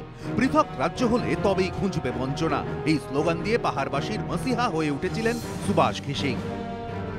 রক্তাক্ষয়ী গোর্খাল্যান্ড আন্দোলনের সেই শুরু। 1986 সালের 27শে জুলাই জিএনএলএফ কর্মী সমর্থকেরা হামলা চালায় কালিম্পং থানায়। উন্মত্ত জনতা থানার ভেতরে থাকা তৎকালীন ডিআইজি সিআইডি কমল মজুমদারের ওপর কুকরি নিয়ে আক্রমণ চালায়। তাকে বাঁচাতে গিয়ে রাজ্য সশস্ত্র পুলিশের কনস্টেবল সুব্রত সামন্ত মারা যান। পরিস্থিতি সামলাতে গুলি চালায় সিআরপি, মৃত্যু হয় একাধিক মানুষের। একের পর এক সরকারি বাংলো, অফিসে আগুন ধরানো হয়। সশস্ত্র আন্দোলন শুরু করে জিএনএলএফ। পুলিশ এবং আধা সামরিক বাহিনীর উপর চোরাগোপ্তা আক্রমণ, ল্যান্ডমাইন বিস্ফোরণ, সরকারি সম্পত্তি ধ্বংস আর রক্ত ঝরা পাহাড়ে রুটিনে পরিণত হয়। পরবর্তী সময় 1988 সালের 5ই সেপ্টেম্বর রাজ্য সরকার, জিএনএলএফ ও কেন্দ্রীয় সরকারের উদ্যোগে পৃথক স্বশাসিত দার্জিলিং গোর্খা পার্বত্য পরিষদ করে সামাল দেওয়া হয় পৃথক রাজ্যের আন্দোলনকে। সে সময় দার্জিলিং সমস্যা সমাধানের জন্য এগিয়ে এসেছিলেন প্রধানমন্ত্রী রাজীব গান্ধী। পার্বত্য পরিষদের চেয়ারম্যান করা হয় সুভাষ ঘিসিংকে। জনমুক্তি মোর্চার নেতা বিমল গুরুংও তখন ছিলেন জিএনএলএফ এর অন্যতম নেতা। কিন্তু পরবর্তী সময়ে সুভাষ ঘিসিং এর সঙ্গে বনিবনা না হওয়ায় তিনি জিএনএলএফ ছেড়ে গোর্খা জনমুক্তি মোর্চা গঠন করেন। 2007 থেকে নতুন করে পৃথক গোর্খাল্যান্ড রাজ্য গড়ার আন্দোলনে নামেন। দার্জিলিং জুড়ে শুরু করেন তীব্র আন্দোলন। এরপর 2012-ই গঠিত হয় জিটিএ, যার মাথায় বসেন বিমল গুরুং। কিন্তু কিছুদিন চলার পর ফের রাজ্য সরকারের সঙ্গে সংঘাতের রাস্তায় হাঁটেন গুরুং। জিটিএ ছেড়ে বেরিয়ে আসেন তিনি। পৃথক গোর্খাল্যান্ডের দাবিতে শুরু হয় অনির্দিষ্টকালের পাহাড় বন্ধ। সেই সময় এক রাত্রে মাত্র 15 মিনিটের মধ্যে 4 জায়গায় অগ্নিসংযোগ করা হয়েছিল।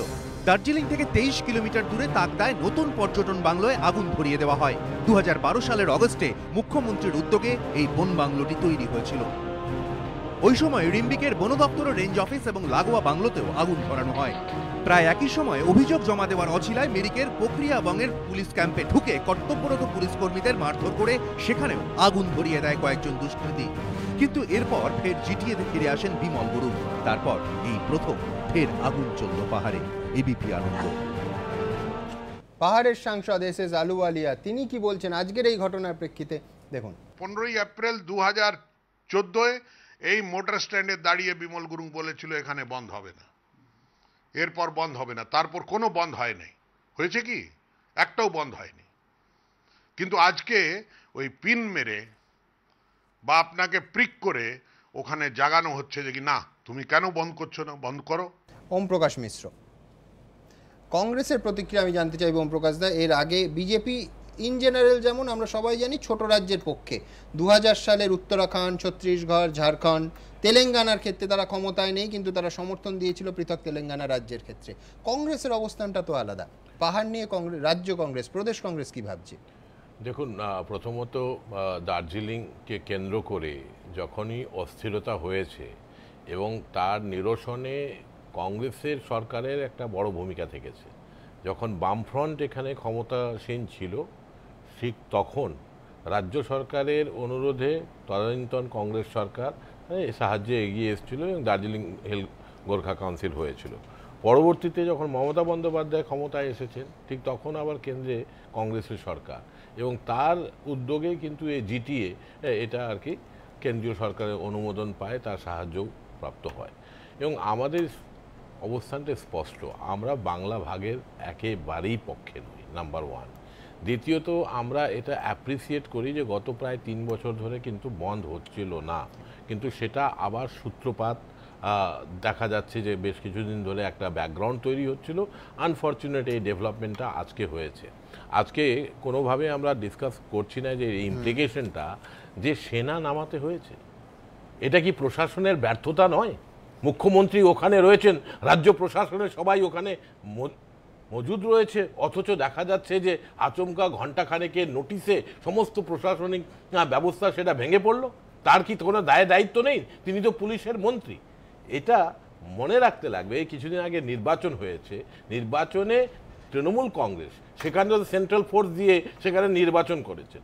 অন্যান্য জায়গায় কিভাবে নির্বাচন হয়েছে সেটা আপনারাও খুব ভালো করে জানেন, সারা রাজ্যবাসী জানেন। তো সেখানে তৃণমূল কংগ্রেস অপেক্ষাকৃতভাবে ভালো করেছে, হয়তো ক্ষমতায় আসতে পারেনি, মিরিকে তারা জিতেছে, এটা হতে পারে। কিন্তু সেই জায়গায় দাঁড়িয়ে মানে বারবার করে একই জায়গায় আর কি মানে একটা চ্যালেঞ্জিং টোনে ইস্যুটাকে সামনে রাখাটা খুব সম্ভবত ভালো কিছুর পরিচায়ক হতে পারে না। এটা আপনারা খেয়াল করুন যে আজকে সেনা নেমেছে, আমি মনে করি এটা খুবই দুর্ভাগ্যজনক। খুবই ভালো কথা যে কোনো মানুষের মৃত্যু ঘটেনি, এইটা বা সংযত রয়েছে, কিন্তু রাজ্য সরকারের ব্যর্থতার হয়েছে। তাই জন্য মুখ্যমন্ত্রী ওখানে থাকা সত্ত্বেও, মন্ত্রিসভার সদস্যরা থাকা সত্ত্বেও আজকে এইরকম একটা ভয়াবহ পরিস্থিতি।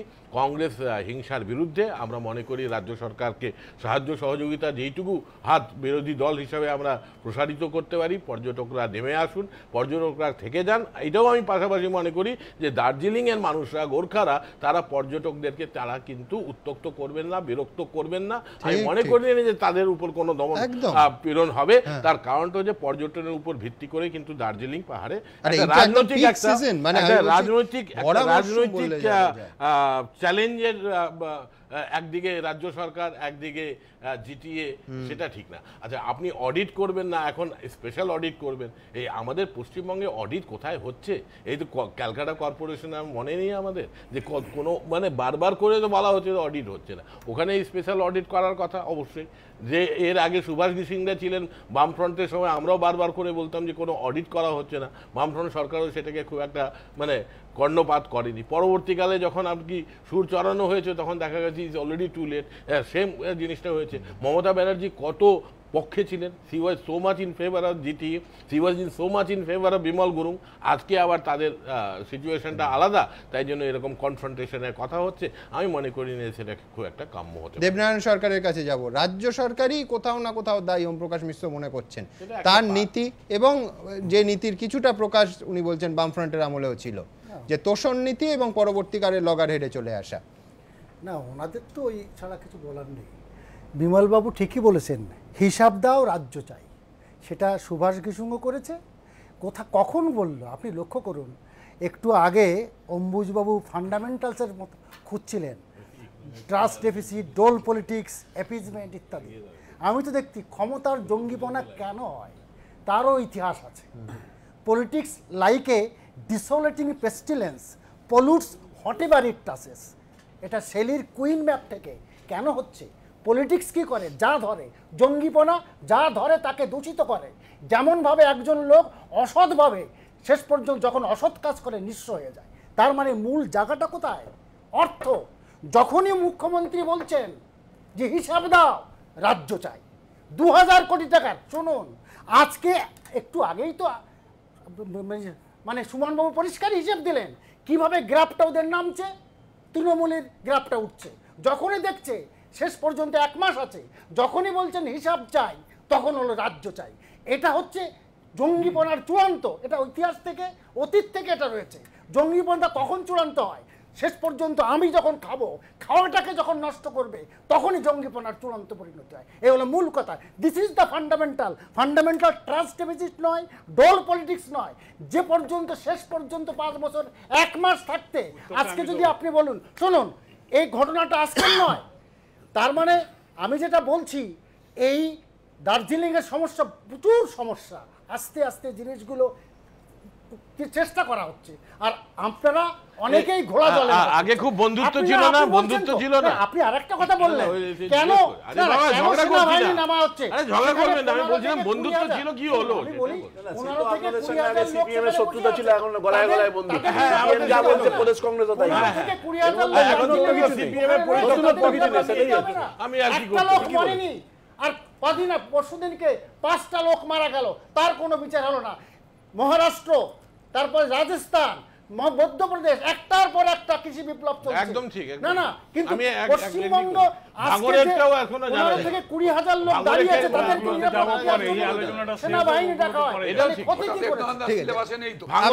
আমি দ্রুত একবার সরাসরি চলে যাব দার্জিলিং এ, যেখানে আমি বলছিলাম যে একের পর এক গাড়ি ঢুকছে সেনাবাহিনীর জলাপাহাড়ের দিক থেকে।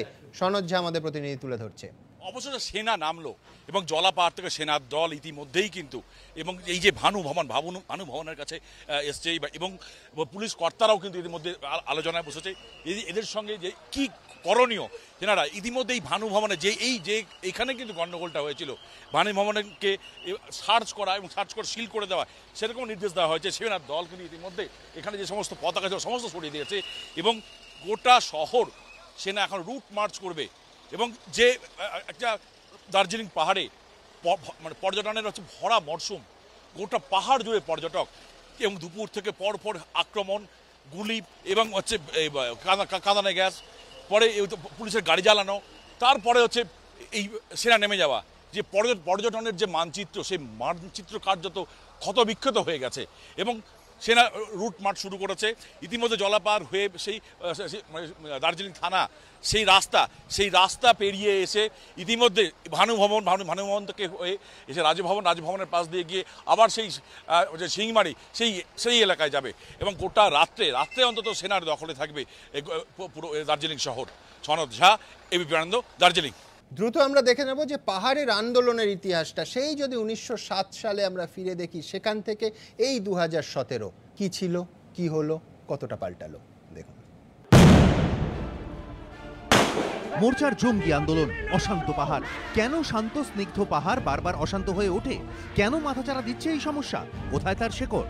যার খোঁজে যেতে হবে 100 বছর পেছনে। সালটা 1907। প্রথমবার তৎকালীন ব্রিটিশ সরকারের কাছে দার্জিলিং জেলার জন্য পৃথক প্রশাসনিক ব্যবস্থার দাবি জানিয়ে স্মারকলিপি জমা দেন পাহাড়ের বাসিন্দারা। 1923 সালে দেরাদুনে গঠিত হয় অল ইন্ডিয়া গোর্খা লীগ বা AIGL। ধীরে ধীরে দার্জিলিং জুড়ে ছড়িয়ে পড়ে AIGL।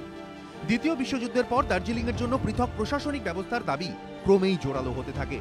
19 ডিসেম্বর 1946 দার্জিলিং ও সংলগ্ন এলাকার জন্য আঞ্চলিক স্বায়ত্তশাসনের দাবি জানিয়ে AGL এর তরফে সাংবিধানিক পরিষদে আবেদন জানানো হয়।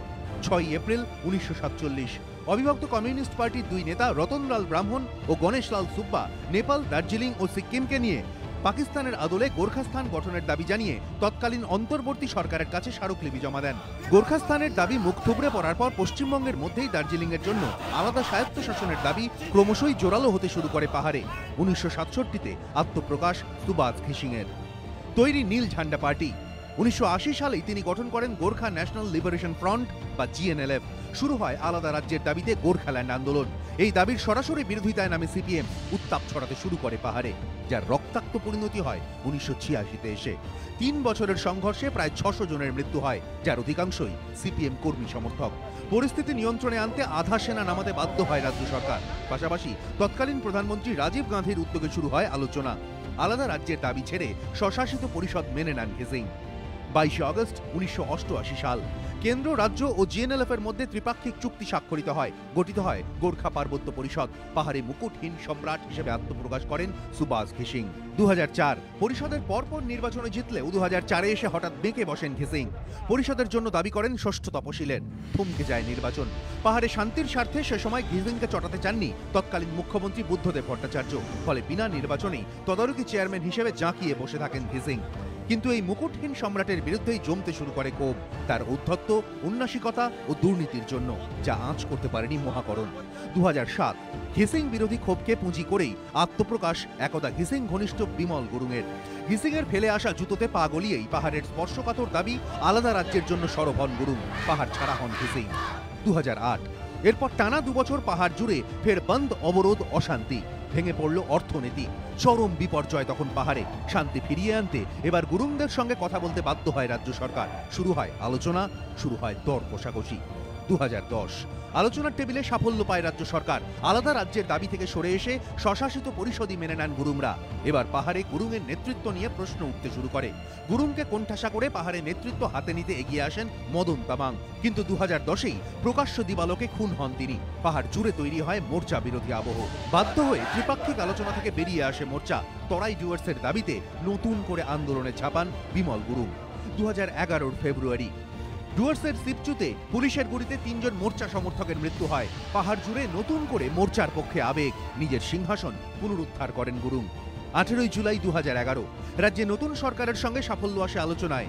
সুকনায় স্বাক্ষরিত হয় ত্রিপাক্ষিক চুক্তি। বিধানসভায় পাশ হয় জিটিএ বিল। জিটিএর মাথায় বসেন গুরুং। কিন্তু তারপর কখনো অশান্ত হয়েছে পাহাড়, কখনো আবার মোর্চা মমতা সন্ধি হয়েছে। কিন্তু শেষ পর্যন্ত ফের চূড়ান্ত সংঘাতের পরিস্থিতি তৈরি হলো। মুখ্যমন্ত্রীর সামনেই পুলিশের গাড়ি জ্বালালো মোর্চা, ফলে আবার এক বাঁকের মুখে দাঁড়িয়ে সুন্দরী দার্জিলিং। এবিপি আনন্দ। এই দ্বন্দ্বের পরিস্থিতির মাঝে সরাসরি আরেকবার চলে যাব দার্জিলিংয়ে, যেখানে আমাদের প্রতিনিধি সনদ ঝা দাঁড়িয়ে আছে। যে পর্যটকরা যারা আতঙ্কিত, যারা কেউ আটকে পড়েছেন, কেউ আশঙ্কা করছেন যে ভবিষ্যতে বিপদে পড়বেন না তো পাহাড়ে বেড়াতে এসে, কি বলছেন তারা শুনবো সরাসরি। সনদ। হ্যাঁ দেখো সুমন, এই যে ধরুন এই ম্যাল থেকে বেরিয়েই আমরা কিন্তু রাস্তার উপর দিয়েই যাচ্ছিলাম, যে সেনাবাহিনী রুটমার্চ করছে বোধহয়, কিন্তু রাস্তায় রাতের মধ্যেই কিন্তু রাতের বেলা এই যে আমার সঙ্গে যারা দেখছো, এই যে সমস্ত পর্যটকদের, তারা কিন্তু গাড়ি পায়নি এবং একটা আতঙ্কের মধ্যে রয়েছে যে কালকে কিভাবে শিলিগুড়ি পৌঁছবে। পাটনার থেকে তারা এসছেন এবং কি করে সেখান থেকে পাটনা যাবেন, কিন্তু সবচেয়ে প্রথম প্রয়োজন যে শিলিগুড়ি পৌঁছানো। তো তাদের সাথে কথা বলুন, क्या टेंशन हो रहा है? टेंशन हो रहा है, जाने के लिए गाड़ी वगैरह नहीं है, होटल सब बंद हो गया, बाजार बंद हो गया, टेंशन नहीं हो रहा। सब लोग हम लोग घूमने के लिए आए थे, गर्मी की छुट्टी में आए थे, एंजॉय करने के लिए, कुछ भी नहीं किए, जा रहे हैं, गाड़ी भी नहीं मिल रहा है, सब बस। अभी क्या टेंशन हो रहा है? अभी तो सिर्फ जाने का टेंशन हो रहा है, गाड़ी नहीं मिल रहा है, बहुत समस्या हो रहा है, होटल बंद हो रहा है, बहुत समस्या हो गया। बच्चे को लेके आए हैं, बच्चा भी टेंशन में हो रही है, बहुत टेंशन है। क्या करेंगे, क्या सोच रहे हैं आप? जाने का सोच रहे हैं। कल तो स्ट्राइक है। हाँ तो देखते हैं, अभी कोई गाड़ी अगर आप लोग करा देते हैं तो चल जाएंगे, गाड़ी का टेंशन है। दुबई में बहुत टेंशन हो रहा है, रास्ते में बहुत टेंशन था, 2-3 बस तो जला उला दिया गया। आप लोग गाड़ी नहीं मिला, गाड़ी तो बात कर रहे थे आप? नहीं, गाड़ी नहीं मिला अभी तक, बहुत पैसा मांग रहा था।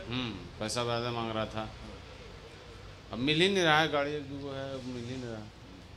দেখো যেটা সুমন, যেটা এদের বক্তব্য যে গাড়ি পাওয়া যাচ্ছে না, কোথাও একজন দুজনে তো গাড়ি কথা বলতে গেলেও সেই গাড়ি হচ্ছে ভীষণ ভাড়া, এবং এরা রাস্তার মধ্যেই বসে আছেন যে কোনোভাবেই শিলিগুড়ি পৌঁছানো। এরকম প্রচুর পর্যটক কিন্তু বিভিন্ন জায়গায়, এবং যেহেতু রাত্রি হলে হোটেল বন্ধ হয়ে যাচ্ছে, আবার রাস্তায় বেরিয়ে তারা হোটেলেও ঢুকে পড়ছেন, যে পরিবার নিয়ে কি করে শিলিগুড়ি পৌঁছবেন সেই দুশ্চিন্তায় কিন্তু রয়েছে। ধন্যবাদ, ধন্যবাদ সনদ। আমি বলছি অম্বুজবাবু, আপনার ম্যানেজমেন্টের থিওরি, দেবনারায়ণবাবুর অর্থনীতির ফর্মুলা, এই সমস্ত কিছুর পর যেটা পড়ে থাকে সেটা হচ্ছে রাস্তায় পর্যটকদের বসে থাকা, জানেনও না কোথায় যাবেন, গাড়ির সম্ভাবনা নেই, কেউ 3 গুণ ভাড়া হাঁকছে, তাতেও অনেকের আপত্তি নেই, কিন্তু গাড়ি পাওয়া যাচ্ছে না। আমি বলছি এইটা পর্যটকরা এই রকম একটা পিক সিজনে ডিজার্ভ করেন। তার থেকেও বড় কথা যে পাহাড়ের গরিব মানুষরা সারা বছরটা তাকিয়ে থাকেন এই মরশুমটার জন্য, এইটা ডিজার্ভ করেন, এটা খুব একেবারে নয়। আমি আবার রিপিট করছি, ট্রাস্ট ডেফিসিট, এই সরকারের বিশ্বাসযোগ্যতা চলে গেছে। কি করে গেছে? যদি 60 মাসের মধ্যে আমি আপনাকে বলছি 59 মাসে আমার ট্রাস্ট ডেফিসিট চলে গেল, ঠিক 1 মাস আগে যখন শেষ হবে আমার জনগণের ভোটে যেতে হবে, সেই শুনুন না, শুনতে হবে কিসের জন্য গেছে, ট্রাস্ট ডেফিসিটটা কেন হয়েছে। আজকে বিমল গুরুংদের সার্ভাইভাল ইজ আ স্টেক। কেন সার্ভাইভাল ইজ আ স্টেক? যে ওদের, আপনি তো বললেন যে ভোটের পার্সেন্টেজ তৃণমূল প্রায় ছুঁই, মিরিক মোটামুটি দখল হয়ে গিয়েছে। গণতন্ত্রে আপনাকে বিরোধীদেরও রাজনীতি করার অধিকার দিতে হবে। আমি উদাহরণ দিচ্ছি, নকশাল বাড়িতে কি এমন ঘটেছিল যে ওই রাজু মাহালি আর গীতা মাহালি বিজেপিতে ঝান্ডা ধরেছিল বলে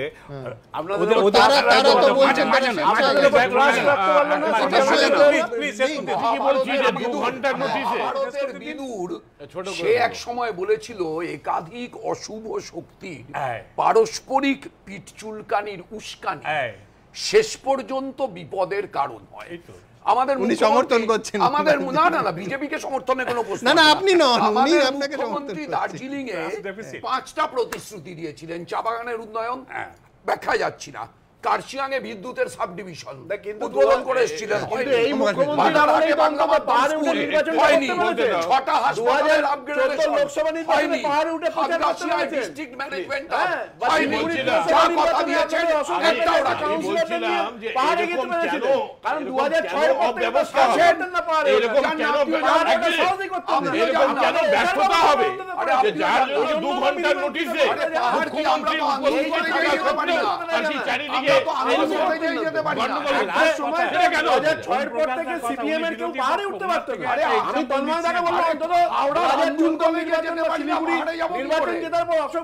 কাউন্সিলরদের নিয়ে অন্তত পাহাড়ে তো বেড়াতে যেতে পেরেছিলেন। আমি একটা পাহাড়ে ওটা সুযোগ ট্রাস্ট ডেফিসিটের কথা বলা হচ্ছে। দেখুন, এই ধরনের ট্রাস্ট কোনো কালেই আসবে না, কোনো কালেই আসবে না। তার কারণ হচ্ছে এই যে প্রতিষ্ঠানগুলো, সে এর আগে দার্জিলিং গোর্খা হিল কাউন্সিল হোক বা জিটিও হোক, এখানে প্রতিষ্ঠা করা হচ্ছে শান্তি কিনতে।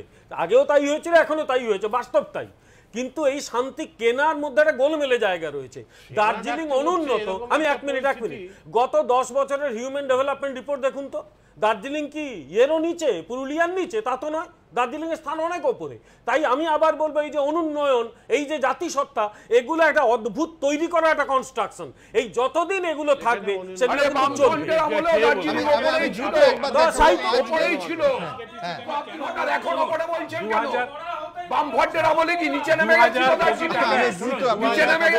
ঠিক কি পরিস্থিতি আজকে তৈরি হয়েছিল, আজকের ঘটনা আর একবার দেখাবো আপনাদের সামনে।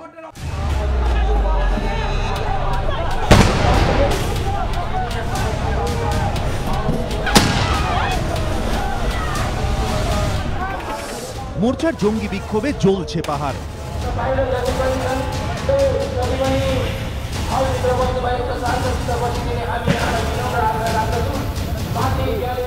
ভরা পর্যটনের মরশুমে রণক্ষেত্র দার্জিলিং।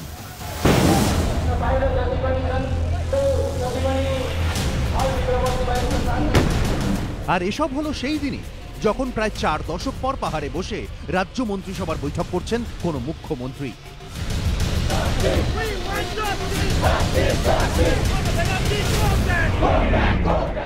বৈঠকের পর মোর্চার বিক্ষোভ নিয়েও সুর ছড়িয়েছেন মমতা বন্দ্যোপাধ্যায়। जो लोग का पास कोई इशू नहीं रहते, वो कभी-कभी बर्बादी का इशू करते हैं। ये इशू ही नहीं है। গোর্খা জনমুক্তি মোর্চা বুধবারই ঘোষণা করে রাজ্য মন্ত্রিসভার বৈঠক চলাকালীন তারা পাহাড়ের রাস্তায় অনশনে বসবে। কিন্তু সকাল থেকে সেই কর্মসূচি আরো উগ্র আকার ধারণ করে। পাহাড়ের বিভিন্ন জায়গায় শুরু হয় মিছিল এবং স্লোগান।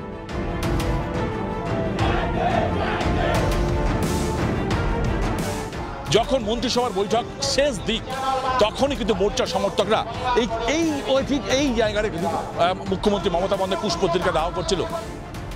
মুখ্যমন্ত্রী যখন রাজভবনে মন্ত্রিসভার বৈঠক করছেন, তখন একটু দূরেই ভানু ভবনের সামনে বিক্ষোভ শুরু করে মোর্চা সমর্থকেরা। ধীরে ধীরে সেই বিক্ষোভ জঙ্গি আন্দোলনের রূপ নেয়।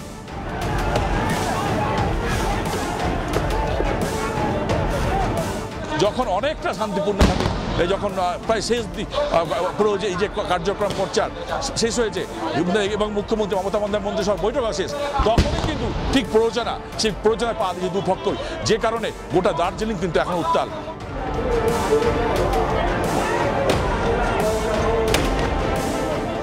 দার্জিলিং ম্যাল থেকে রাজভবন যাওয়ার দুটি রাস্তায় পুলিশের সঙ্গে সরাসরি সংঘর্ষের রাস্তায় চলে যায় তারা।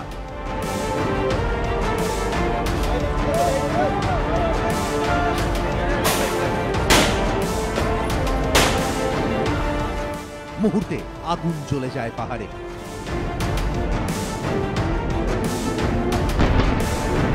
চারটে পুলিশের গাড়ি, সেই চারটে পুলিশের গাড়িতে কিন্তু আগুন লাগিয়ে দেওয়া আছে। বেশ কয়েকটি গাড়িও ভাঙচুর হয়েছে।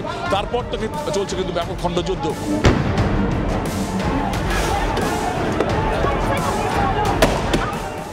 পরিস্থিতি শেষমেশ এমন দাঁড়ায় যে লাঠি চার্জ করে এবং কাঁদানে গ্যাস ছুড়েও পরিস্থিতি নিয়ন্ত্রণে আনা যায়নি। উল্টে মোর্চা সমর্থকদের ছোড়া ইট ও বোতলের ঘায়ে কয়েকজন সিআরপিএফ জওয়ান আহত হন। এই প্রেক্ষিতে শেষমেশ পরিস্থিতি নিয়ন্ত্রণে সেনা নামানোর সিদ্ধান্ত নেয় প্রশাসন। পাল্টা পাহাড়ে শুক্রবার বন্ধের ডাক দিয়েছে মোর্চা। वो बंगाल का सीएम है, तो मैं भी यहाँ का, मैं पहाड़ का यहाँ का इलेक्टेड मेंबर हूँ, सीएम हूँ, मैं भी यहाँ का इलेक्टेड मेंबर हूँ। उसका जबरदस्ती चलता है, मेरा भी चलता है। দার্জিলিং এর আগুন ছড়িয়েছে কালিম্পংয়েও। সেখানেও একাধিক সরকারি সম্পত্তি নষ্টের খবর পাওয়া গেছে। ক্যামেরায় সুমন দাসের সঙ্গে আশাবুল হোসেন ও সনদ ঝা, এবিপি আনন্দ, দার্জিলিং।